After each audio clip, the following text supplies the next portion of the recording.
je me fais du bien, même si notre expression peut être différente avec l'instrument ou sur le podium ou même dans les rangs. Je le crois, nous nous faisons du bien et nous avons raison de louer le Seigneur. Il est digne de louange, nous dit l'Écriture. Digne d'adoration, digne que nous lui rendons les hommages comme nous le faisons chaque week-end et après chaque week-end nous le faisons parce que nous avons raison de louer ce Dieu qui est grand. Alléluia. Et ce matin, dans la même lignée de ce que j'ai pu partager avec l'Église hier soir, j'aimerais aussi partager au travers des Écritures un texte qui se trouve dans l'Ancien Testament, dans 2 Chroniques au chapitre 20. On ne va pas partager tout à fait la même chose que hier, mais on va rester sur cette thématique et je ne vais pas vous la donner, on va la découvrir au fur et à mesure des Écritures. Je crois que le Seigneur veut nous amener aussi à considérer, à fixer nos regards sur lui ce matin. Je ne sais pas comment tu es venu, je ne sais pas dans quelles conditions, sûrement que certains sont venus fatigués, sûrement que certains sont venus épuisés, découragés, mais la parole de Dieu est une parole qui réconforte, qui encourage, qui donne la force quand bien même elle nous manque, qui nous donne l'énergie, qui sait faire nous rajeunir comme l'aigle, qui sait nous faire rajeunir comme l'aigle plutôt, qui sait nous amener à marcher en conquérant, bien que nous sommes sur cette terre avec nos fragilités, nos difficultés. Et nous allons lire je l'ai dit, au chapitre 20 de 2 Chroniques, et il faudrait lire tout le chapitre 20 pour être juste, pour avoir tous les éléments. Mais ce matin, on va segmenter la lecture. On va lire d'abord les 4 premiers versets, puis on ira au verset 12 et on ira jusqu'au verset 24. Et moi, je vous encourage à lire tout le reste chez vous afin d'être encouragé par le Seigneur au travers de ce texte. On fait la lecture. Voilà ce qui est écrit. Après cela, les fils de Moab et les fils d'Ammon et avec eux les Maonites marchèrent contre Josaphat pour lui faire la guerre. On vint informer Josaphat en disant « Une multitude nombreuse s'avance contre toi, depuis l'autre côté de la mer, depuis la Syrie, et ils sont à Hatatson, Tamar qui est En-Gedi. » Dans sa frayeur, Josaphat se disposa à chercher l'Éternel, et il publia un jeûne pour tout Juda. Juda s'assembla pour invoquer l'Éternel, et l'on vint de toutes les villes de Juda pour chercher l'Éternel.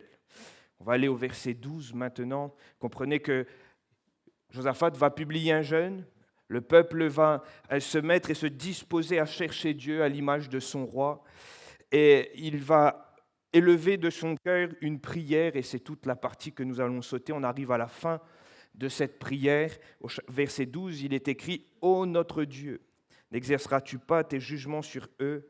Les questions des ennemis. « Car nous sommes sans force devant cette multitude nombreuse qui s'avance contre nous, et nous ne savons que faire, mais nos yeux sont fixés sur toi. » Tout Juda se tenait debout devant l'Éternel, avec leurs petits-enfants, leurs femmes et leurs fils. Alors l'Esprit de l'Éternel saisit au milieu de l'assemblée Jacaziel, fils de Zacharie, fils de Benaja, fils de Jéiel, fils de Matania, lévite d'entre les fils d'Asaph. Et Jacaziel dit « Soyez attentifs, tout Juda et habitants de Jérusalem, et toi, roi Josaphat. Ainsi vous parle l'Éternel. Ne craignez point et ne vous effrayez point devant cette multitude nombreuse, car ce ne sera pas vous qui combattrez, ce sera Dieu. Demain, descendez contre eux, ils vont monter par la colline de Tzitz, et vous les verrez à l'extrémité de la vallée, en face du désert de Jéruel. Vous n'aurez point à combattre en cette affaire. Présentez-vous, tenez-vous là, et vous verrez la délivrance que l'Éternel vous accordera. Juda et Jérusalem, ne craignez point et ne vous effrayez point. Sortez à leur rencontre et l'Éternel sera avec vous. Josaphat s'inclina le visage contre terre et tout Juda et les habitants de Jérusalem tombèrent devant l'Éternel pour se prosterner en sa présence. Les Lévites d'entre les fils des Kéatites et d'entre les fils des Coréites se levèrent pour célébrer d'une voix forte et haute l'Éternel, le Dieu d'Israël.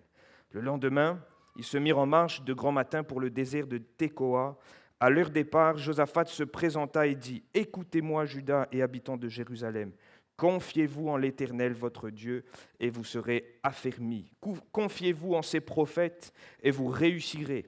Puis, D'accord avec le peuple, il nomma des chantres qui, revêtus d'ornements sacrés et marchant devant l'armée, célébraient l'Éternel et disaient « Louez l'Éternel, car sa miséricorde durera toujours ».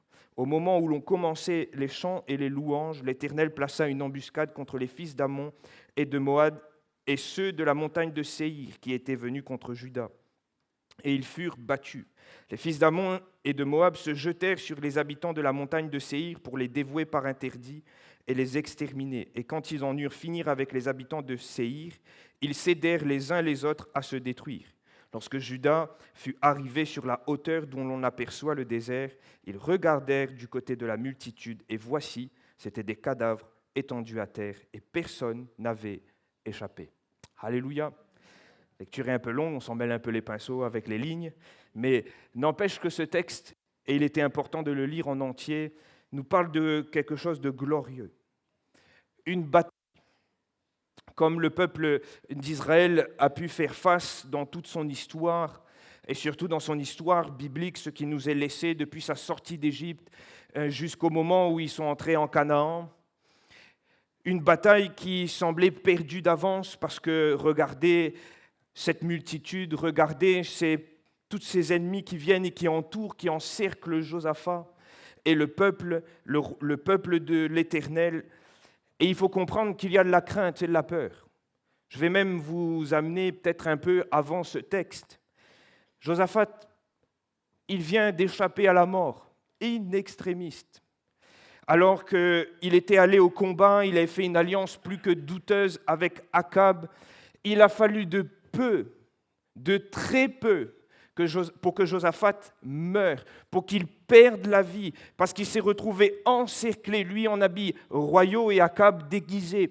Et l'ennemi avait pour but de le tuer. Et in extremis, il a crié à l'Éternel. Et la Bible nous dit que quand le malheureux crie, l'Éternel entend. La Bible nous dit également, du fond de la Bible, nous dit le serviteur de Dieu, j'ai invoqué l'Éternel et il m'a répondu. Et Josaphat l'a vécu il y a quelque temps avant le chapitre 20. Il a crié à l'Éternel et l'Éternel l'a secouru d'une façon glorieuse. Mais quelque temps passe. Forcément, il y a le souvenir du passé, hein? Vous êtes d'accord avec ça? Il y a la crainte d'aller affronter l'ennemi, mais quoi qu'il en soit, Josaphat est face à l'ennemi maintenant. Et l'ennemi se présente pas simplement avec une petite troupe, mais une coalition de plusieurs peuples, une multitude qui vient combattre Juda. Et regardez les termes que va utiliser Josaphat: sans force. Nous sommes sans force. Nous ne savons que faire. Frères et sœurs, à qui c'est jamais arrivé d'être sans force? Face aux situations, aux multitudes, face aux problèmes qui semblent arriver comme les armées, une coalition ennemie qui nous amène sur un territoire et la bataille semble perdue d'avance. Et combien d'entre nous, et moi je me mets le premier dedans, combien parfois de telles situations nous a aussi rendus sans force? Combien de telles situations nous a amenés à dire « nous ne savons que faire ». Et peut-être ce matin, quelqu'un même face à une situation, un problème, se dit « mais Seigneur, je suis sans force, je ne sais plus quoi faire, je ne sais plus comment agir ». Et je remarque même que dans les Écritures, et c'est le livre des Proverbes qui le dit, un esprit abattu dessèche les eaux. Et combien je note que parfois, dans nos vies chrétiennes, nous sommes totalement desséchés. Il n'y a presque plus de vie, on est sec, on est dans un état difficile. Pourquoi? Parce que notre esprit est abattu à cause de ces multitudes qui se sont dressées contre nous, à cause de ces problèmes qui sont arrivés, à cause de ces circonstances. Parfois même, à l'image de Josaphat, il y a le rappel du passé. On se souvient de ces souffrances, ça fait mal, on est desséché, on n'en peut plus, on ne sait plus quoi faire, comment avancer. Parfois, il y a les erreurs passées qui reviennent. Lui, il n'aurait jamais dû faire l'alliance avec Akab, mais il l'a fait et il le sait très bien. Il a retenu la leçon, mais quoi qu'il en soit, l'ennemi est là. Qu'est-ce qu'il faut faire? J'ai voulu bien agir, j'ai mis mon zèle pour l'Éternel, mais maintenant l'ennemi est là, le problème est là. Comment faire? Comment agir? Quelle va être ma réponse face à ce problème? Et ce matin, peut-être, Tu te poses la question comment réagir. Peut-être que face à ce poids de souffrance, cette chape de plomb qui est au-dessus de ta tête, tu te poses la question comment réagir. Alors j'aimerais t'inviter à réfléchir avec moi. Comment ont-ils réagi? C'est vrai qu'on voit l'issue de la bataille, et on veut tous vivre l'issue de la bataille, de voir s'enlever ne serait-ce une épée, sans devoir se servir du bouclier, plus d'ennemis. Ah, on aime ça, nous, on dit Seigneur. On prie, on dit Seigneur, nous rouvre les yeux, n'a plus rien, elle est finie. On aime vivre ça, et le Seigneur, parfois, peut nous faire vivre cela. Parfois, le Seigneur aussi nous amène à marcher encore un peu longtemps. Le Seigneur parfois décide d'agir autrement, d'intervenir d'une autre façon, et on le voit dans les Écritures que le Seigneur n'est pas fixé sur une méthode, sur une façon d'intervenir. Il est omniscient, omnipotent, mais il est aussi souverain. Et il choisit d'agir comme il veut, suivant ce qu'il a décidé, et même parfois il utilise l'épreuve comme étant une école de formation pour son peuple. Mais on va réfléchir avec vous sur comment ils ont réagi, quelle a été la réaction du peuple.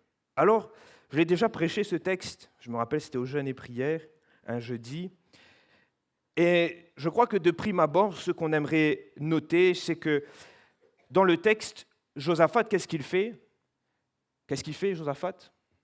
Vous avez lu, c'est dans le verset 1 à 4, la première lecture. Qu'est-ce qu'il a fait? Il va publier un jeûne, c'est vrai. Il va disposer son cœur à chercher le Seigneur. Pourquoi? Je l'ai dit, il a fait des bêtises, il a fait une alliance auparavant. Il sait que la solution ne sera pas dans les alliances. Donc il fait quelque chose qu'il aurait dû faire quelques années auparavant. Il a appris, il est vraiment un homme qui a retenu la leçon et il dispose son cœur à chercher l'Éternel.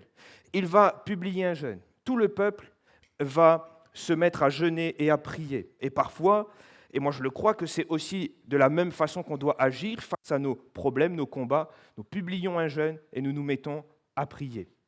Mais remarquez avec moi que dans le texte dans son ensemble, ce n'est pas le jeûne et la prière qui prédominent dans leur état d'esprit et dans leur façon de faire. Comment le peuple a réagi? Comment Josaphat a réagi? Au verset 19, nous voyons les Lévites se lever pour célébrer l'Éternel d'une voix forte.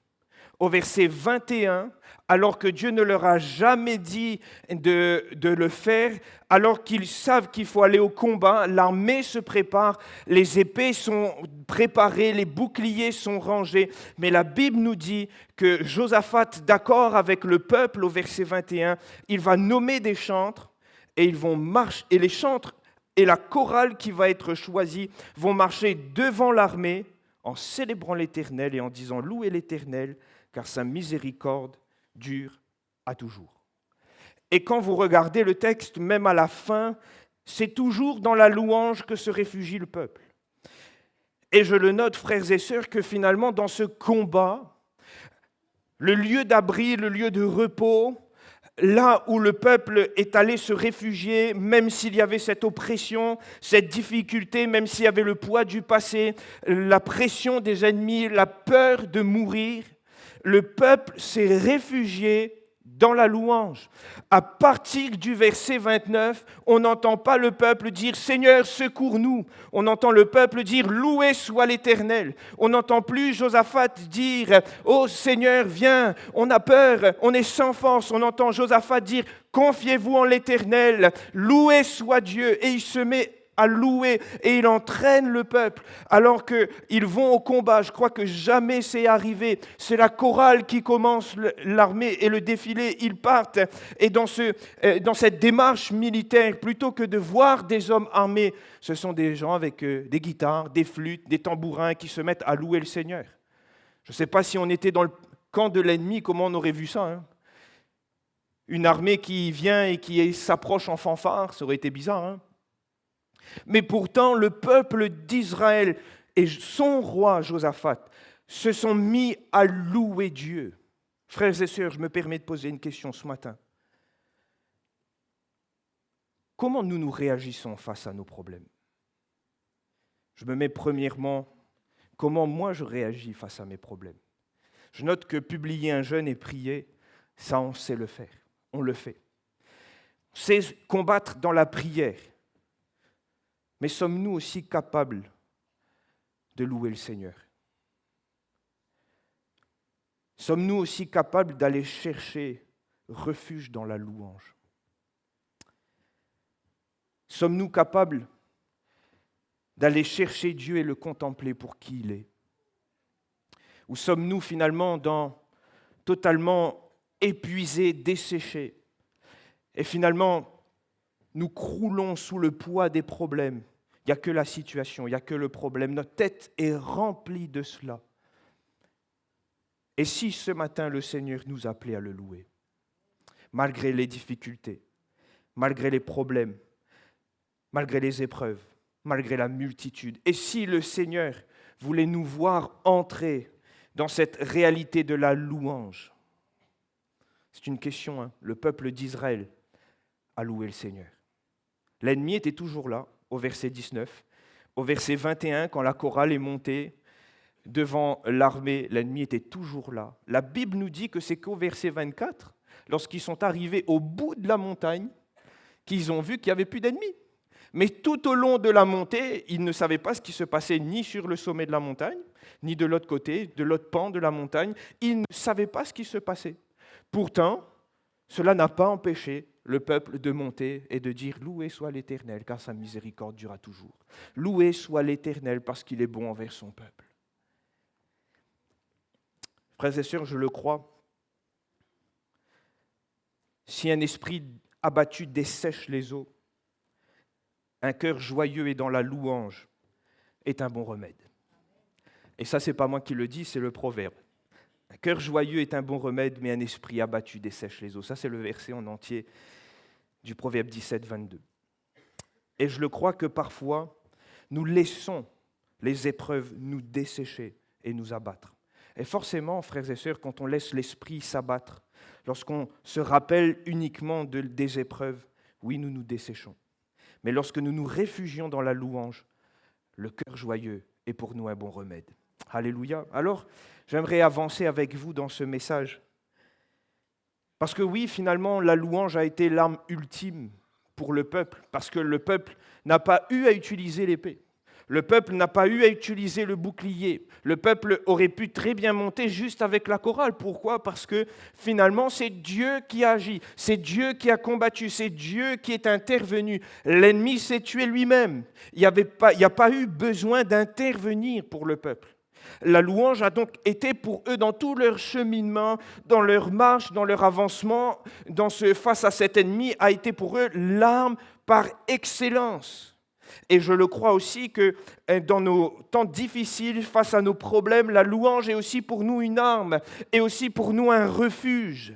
Mais je me pose cette question, frères et sœurs, et je le crois qu'il faut se poser en 2022 cette question. Mais c'est quoi la louange? C'est quoi louer Dieu? Est-ce que la louange, c'est simplement un chant? Est-ce que la louange, c'est une attitude, les mains levées? Est-ce que la louange, c'est une ambiance? Ah, c'était super ce matin, il y avait une bonne ambiance. Peut-être que la louange, pour certains, c'est parler en langue des heures en continu. Mais c'est quoi la louange? Et des fois, je crois, et c'était sur mon cœur de le partager, et vous savez que j'ai parlé de la louange hier soir, et je parle de la louange ce matin parce qu'il nous faut revenir sur ce qu'est la louange. Il nous faut comprendre, oui, c'est notre arme face à nos épreuves. Oui, la louange est pour nous une arme de choix et d'exception dans l'épreuve. Mais c'est quoi louer Dieu? Louer Dieu, frères et sœurs, dans toutes les Écritures, que ce soit dans l'Ancien et le Nouveau Testament, cela a été traduit par plusieurs mots et je ne vais pas vous les donner, vous regarderez le message d'hier soir, ce sera sur espoir. Mais la louange, c'est avant tout reconnaître les qualités de Dieu, sa personne. C'est relever ce qu'il a fait, c'est considérer son œuvre et le mérite qu'il a, mais c'est le faire par nos paroles. La louange a toujours été liée à l'expression. Il n'y a pas de louange finalement sans expression. La louange, c'est le cœur qui s'exprime, mais par des paroles. La louange, c'est ma bouche qui prend autorité, même dans mes difficultés, pour louer Dieu et contempler ce qu'il est. La louange m'amène à sortir de mes réalités pour pouvoir me fixer sur ce que Dieu et sur ce que Dieu a fait.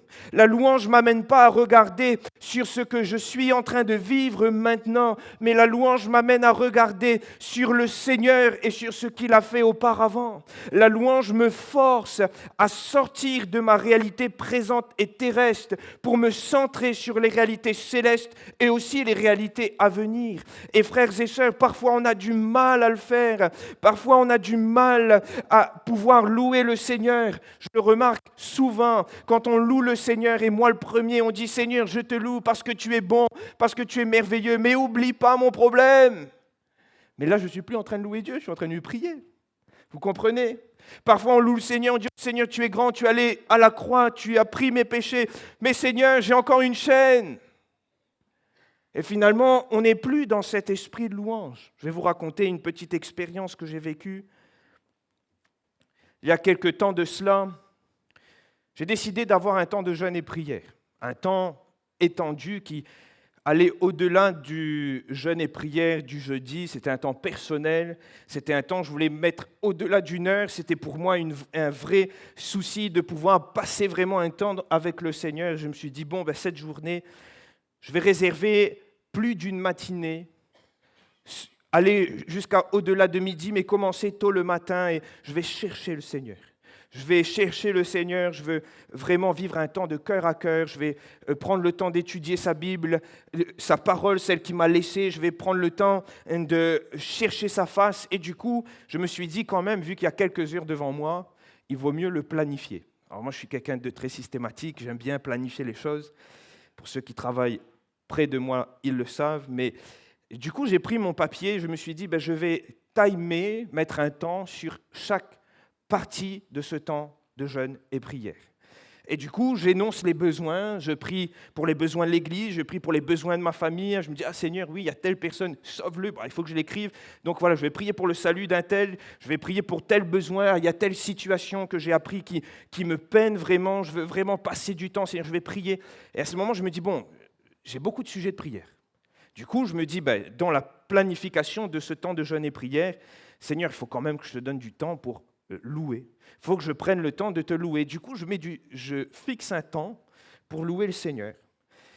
Et arrive le jour de jeûne et prière, ce temps que j'avais mis à part. Donc je me lève et je me dis, bon, maintenant on va transpirer dans la présence du Seigneur, on va chercher le Seigneur et je me mets à faire les choses comme j'avais planifié. Et quand j'arrive à ce moment du temps de louange, alors je commence à louer le Seigneur. Et je réalise qu'au bout de quelques minutes, finalement, je galère un peu à louer le Seigneur. Pourquoi? Parce que dans ma tête, il y a une multitude de sujets de prière.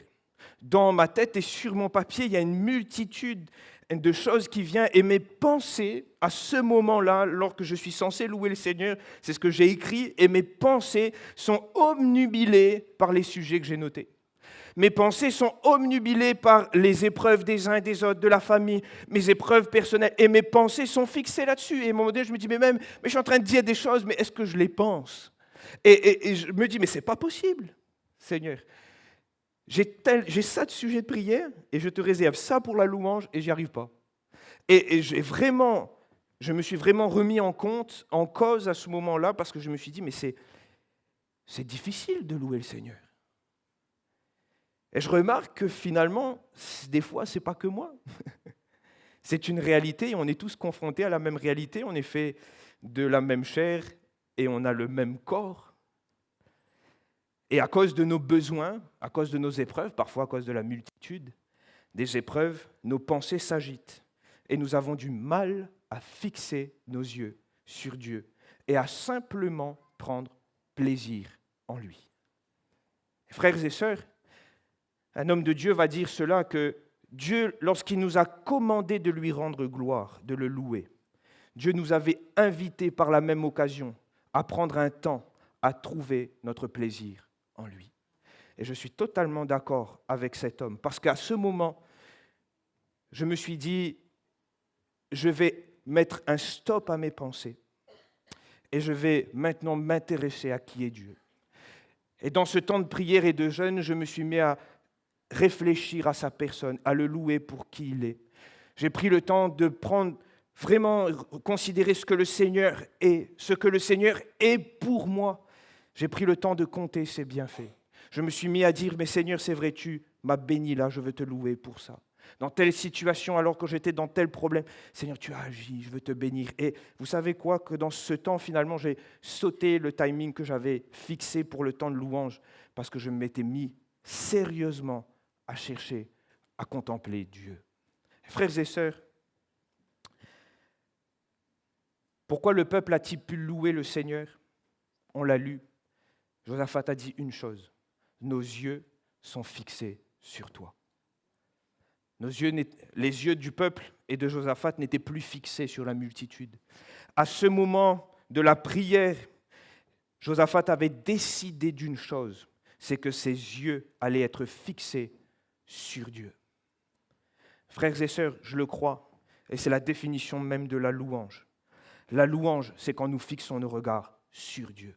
La louange nous force à sortir de notre bulle du quotidien, nous force à sortir de notre train-train quotidien, nous force à faire silence à nos pensées, silence à nos besoins, silence à nos difficultés pour contempler qui est Dieu, pour contempler sa personne, pour contempler ce qu'il est, ce qu'il a fait dans le passé.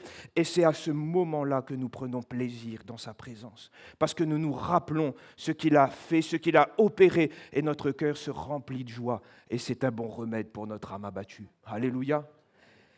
Regardez, frères et sœurs, le Nouveau Testament, parce que vous allez me dire, je prends des textes de l'Ancien Testament, et c'est vrai, mais dans le Nouveau Testament, l'apôtre Paul a écrit des épîtres qui étaient en prison. Vous êtes d'accord avec ça?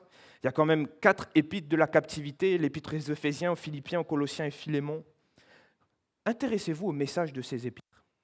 Je vais même aller plus loin. Intéressez-vous à la louange qui émane du cœur de l'apôtre Paul. Lorsque Paul écrit aux Éphésiens, les fers aux pieds, dans la prison, il n'a plus de liberté. Lui qui a voulu évangéliser Rome se retrouve prisonnier. La Bible nous dit que Paul va écrire aux Éphésiens, « Béni soit Dieu, le Père de notre Seigneur Jésus-Christ, qui nous a bénis de toutes sortes de bénédictions spirituelles dans les lieux célestes en Christ. » Et il va faire une succession de « en lui ». Et l'apôtre Paul, qui est en prison à ce moment-là, qui souffre, il va dire « en lui il nous a donné, il nous a prédestinés, en lui il nous a élus, il nous a rachetés, il nous a lavés. » Il considère l'œuvre de salut de Jésus, que Jésus a accompli. Il va bénir le Seigneur pour la prédestination, pour l'élection, pour des choses qu'il lui-même, il le réalise à ce moment-là.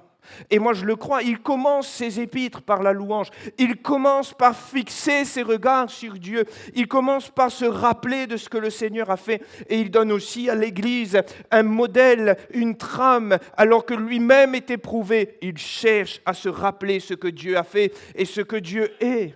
Je ne suis pas sûr que dans nos temps de louange, nous sommes en train de réaliser, Seigneur, merci pour l'élection, merci pour la prédestination. On n'arrive pas à faire cela. Pourquoi? Parce que peut-être que nous n'avons pas pris suffisamment de temps à contempler Dieu pour réaliser l'œuvre qu'il a accomplie.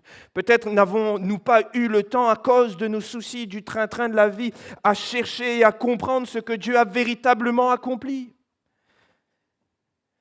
Je remarque que lorsqu'il écrit aux Colossiens, toujours dans les chaînes, toujours dans les problèmes, toujours dans la difficulté, il va dire, nous rendons grâce au Père.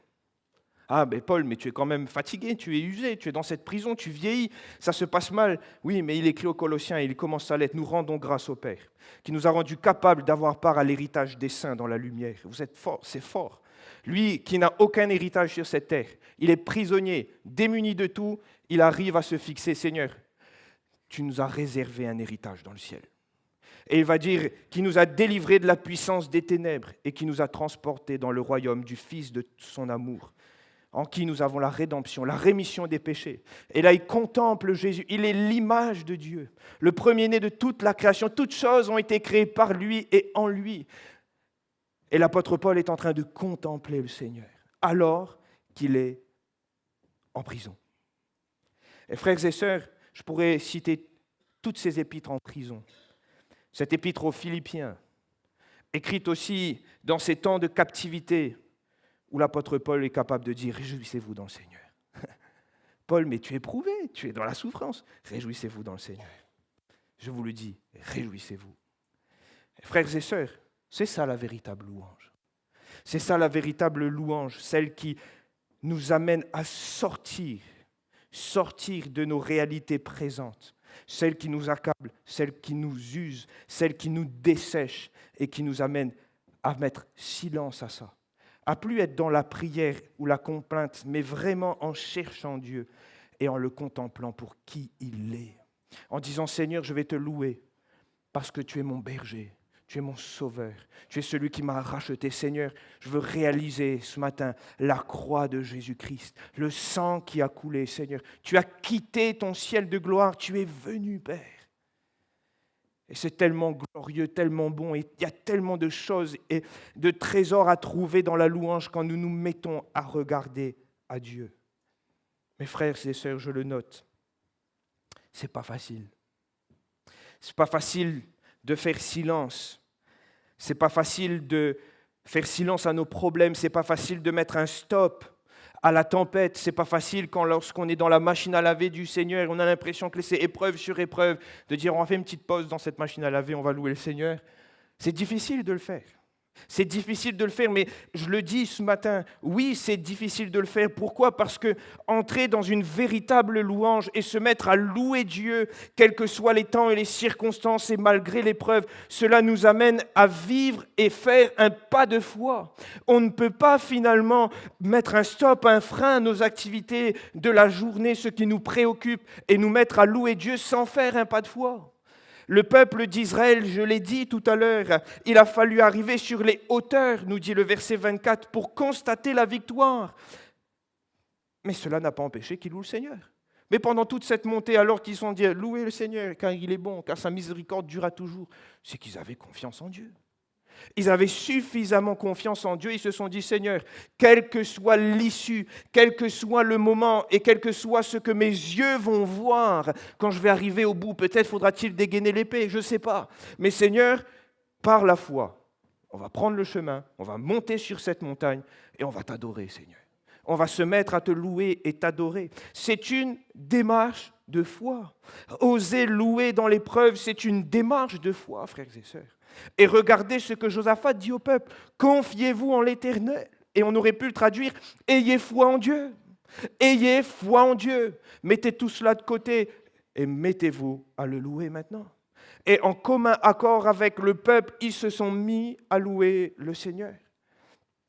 Le psalmiste lui-même, lorsqu'il écrit, après être passé aussi par la vallée de l'épreuve, la vallée difficile, les temps qui sont pénibles, qui sont douloureux, il écrit quand même dans le psaume 9, et on le connaît bien ce psaume, « Je louerai l'Éternel de tout mon cœur, je raconterai toutes ses merveilles. » Et qu'est-ce qu'il va dire ? « Je ferai de toi le sujet de ma joie et de mon allégresse, je chanterai ton nom, Dieu très haut. » Il décide de faire de Dieu, alors qu'il a l'épreuve, alors que les temps sont difficiles, il décide de faire de Dieu le sujet de sa joie. Et n'ai-je pas dit tout à l'heure que la joie était un bon remède ? Le psalmiste l'a compris, il va chercher le sujet de sa joie dans le Seigneur. Il va chercher le sujet de sa louange dans le Seigneur. Il sait, malgré les difficultés, que par la foi, il faut mettre un frein à tout ça et il faut aller chercher et contempler qui est Dieu. Frères et sœurs, peut-être quelqu'un ce matin passe par l'épreuve, par la difficulté. Peut-être quelqu'un ce matin est éprouvé et a même l'impression d'être éprouvé au-delà de ses capacités. Josaphat l'a dit, nous sommes sans force. Et il ne pensait pas avoir les capacités pour aller combattre. Mais, en fixant ses regards sur Jésus, il s'est mis à louer. Et ce matin, est-ce qu'il ne nous faudrait pas non plus, nous aussi, faire un stop, appuyer sur le bouton? C'est plus facile d'appuyer stop sur une machine que sur nous-mêmes. Vous avez remarqué ça, hein? Nous, on n'est pas une machine. Quand on nous dit de commencer, soit on prend du temps pour commencer, ou soit on commence avant. Et quand on nous dit d'arrêter, on a du mal aussi à arrêter. Et ça, c'est la réalité. Même dans les pensées, on arrive du mal à mettre un stop. Mais par la foi, de prendre autorité sur nos pensées et de dire maintenant, je vais louer Dieu.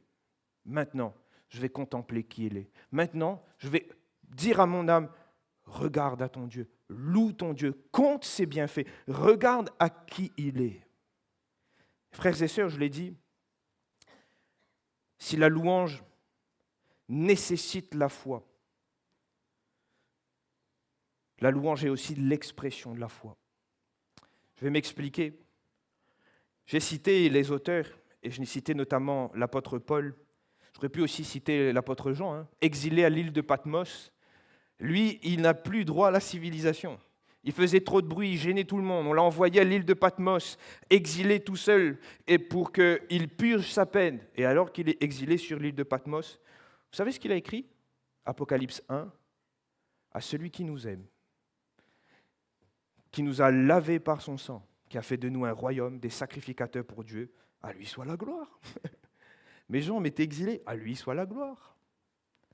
Pourquoi? Parce que Jean connaissait son Dieu. Et la louange était pour lui aussi là une expression de foi.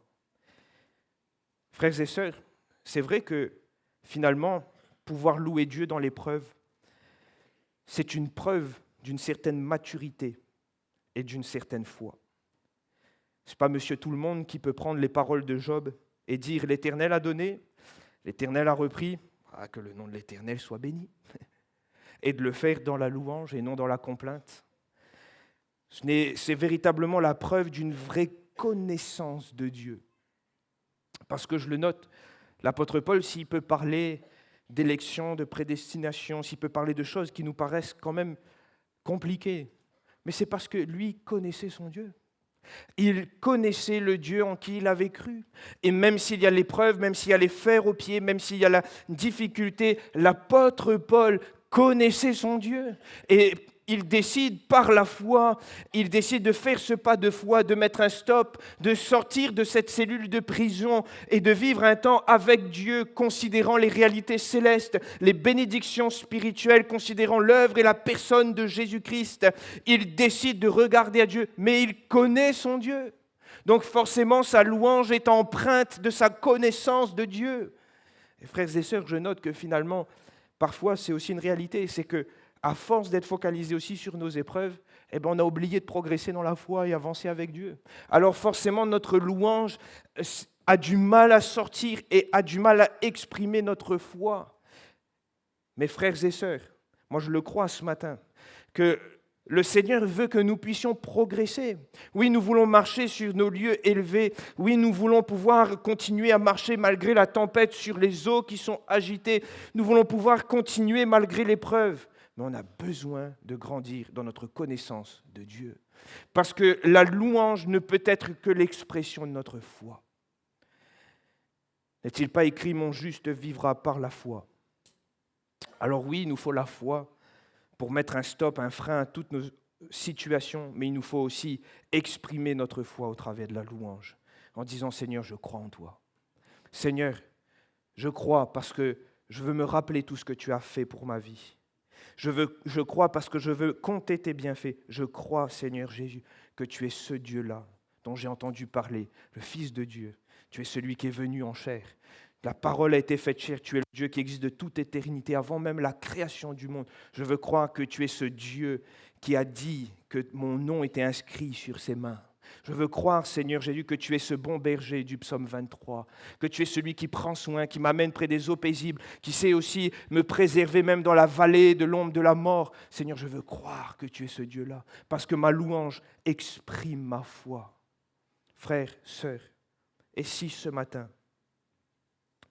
le Seigneur attendait de chacun de nous que nous osons faire ce pas de foi, en dépit des circonstances, en dépit des problèmes, en dépit de la multitude, mais les yeux fixés, je vais donner notre mot, les yeux collés sur Jésus-Christ, afin que nous puissions lui donner gloire pour qui il est.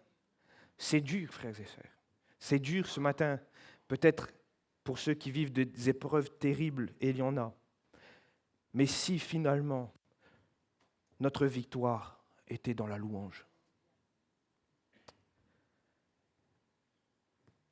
et si finalement, la force était aussi dans la louange ce matin. Que c'était là où le Seigneur voulait renouveler notre cœur, nous donner cette joie qui est un bon remède, afin que notre âme ne se dessèche pas. Alors, voulons-nous louer Dieu ce matin?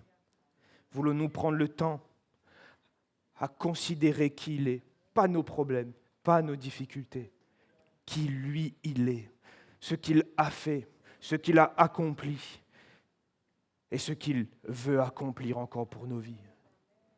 Voulons-nous sortir de notre réalité terrestre ce matin et contempler les réalités merveilleuses qui sont en Jésus-Christ. Nous sommes plus que vainqueurs en Jésus-Christ, frères et sœurs. Par la foi, nous sommes plus que vainqueurs. Alors puissions-nous le chercher, louer le Seigneur. Les musiciens vont se mettre en place et nous reconduire dans ce chant qui nous permet de contempler la majesté de Dieu, qui nous rappelle combien Dieu est grand, combien Dieu est puissant, combien Dieu s'est offert pour nous, qui nous rappelle que rien n'est plus grand que lui. Et nous allons aussi prendre le temps après de louer le Seigneur avec nos mots, mais que ce matin, personne ne se prive de louer le Seigneur. Faites par la foi et prenez la décision par la foi de mettre un stop aux épreuves. On aura le temps de jeûner, prier pour cela. Louons le Seigneur ce matin.